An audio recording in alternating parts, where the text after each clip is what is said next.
Okay folks, we're going to look at an algebraic method called completing the square and a couple of ways to do that formally algebraically. To get to that, I'm going to show you, I'll just remind you about squaring brackets. So this is a thing squared, so what we'll get out is also going to be a square, it just won't look like it. So you have to remember that that means a plus 3 by a plus 3. And we're going to get four terms here. A times a is a squared, 3 times a is 3a, a times 3 is 3a, and 3 times 3 is 9. And that should get you a squared plus 6a plus 9. Now, I'm not going to do these all this thoroughly because you've done expanding brackets many times before. That should be straightforward. So this is going to be b squared, take 10b plus 25, and if you do all the steps you'll get c squared plus 14c plus 49. So a few things to notice, and if you notice them you'll get where the method comes from.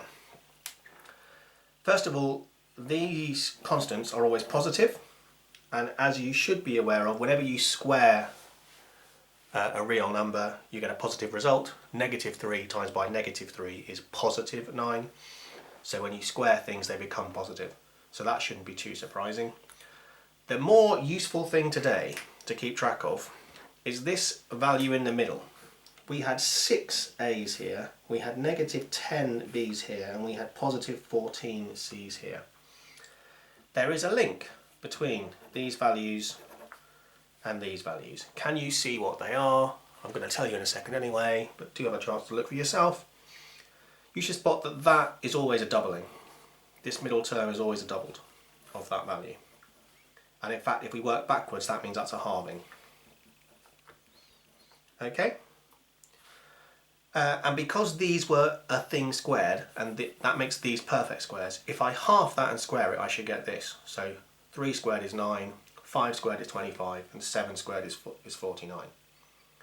So you can tell very quickly, if I write something here, whether or not it's a perfect square. So if we do a new one, let's do a couple, let's do d squared and e squared. So let's keep positive, plus 16d plus 64, and let's do plus 18d plus 95. Now one of those is a perfect square, and if we look at our doubling, halving and squaring stuff, half of this is 8, and 8 squared is 64, so that actually is a perfect square. Half of this is 9, and 9 squared is not 95, it's 81, so this is not a perfect square. So this would have come from this bracket.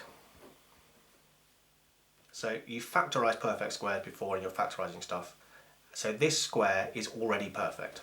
This square is not, but we can complete it, hence the name, to find out what's missing or what's changed.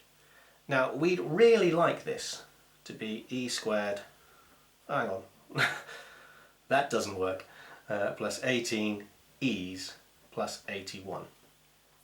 But this isn't 81, and if I write this I've lost something, this is a different size now. We'd really like, so to keep this the same, I need to add on another 14. So what I've done there is I've split 95 into 81 and 14 because that's a perfect square. So we get e squared plus, e plus 9 squared. That is this, because that is a perfect square. But there's 14 left over and that completes it.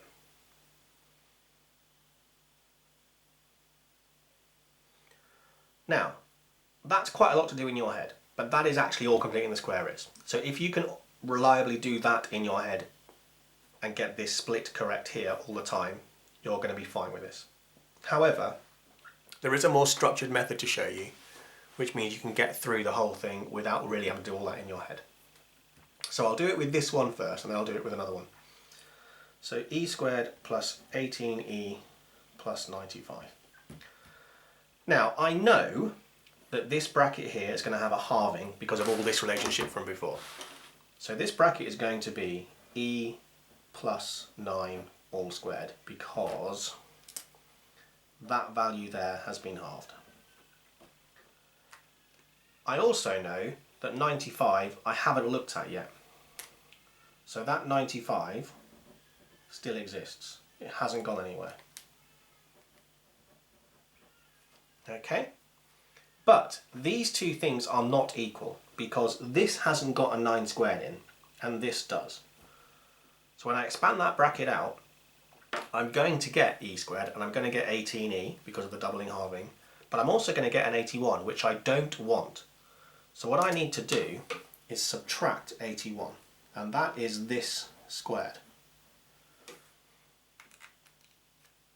And then when I simplify this, so these are all equal, I get e plus 9 squared, take 81 plus 95, well that's adding 14, which you'll see is the same thing as before, so it works.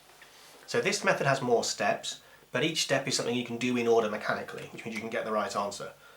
Which, if that's what's important to you, and at exams that probably is more important than the understanding, that's what you'll do. But this is really what's going on. We're seeing what's missing, or what's extra, or what's required to make this a perfect square. So, we'll do one more, and then we'll call that it to show you how to do this. So, f squared, take 10f, add 3. So, we know that this bracket needs to have an f take 5 because of our halving relationship here. Notice that that's negative, it's kept the same sign. This plus 3 hasn't gone anywhere, it still exists, don't forget about it. But there's the adjustment required to make it a perfect square. The 5 squared wasn't in this line of algebra and it's appeared here. Now to keep these equal, we need to get rid of it again, so we'll take 25, which is 5 squared. Now remember that when you square negative 5, you get positive 25, so this will always be subtraction. Doesn't matter what sign is in here, there's no sign changing going on, it's always subtraction in this step here. Okay, bit of collecting of terms there, so f take 5 squared, negative 25 plus 3 is negative, or take 22. So that expression at the top there is equal to f take 5 squared take 22. And this is now a completed square. This 22 completes that function to be a perfect square. And that's a purely algebraic approach. I might also upload the historical route to this because it's relatively interesting for some of the more nerdy ones of you. Obviously, I'm a big old nerd, so enjoy this. And I'll show you how to use it as well at some point later. See ya.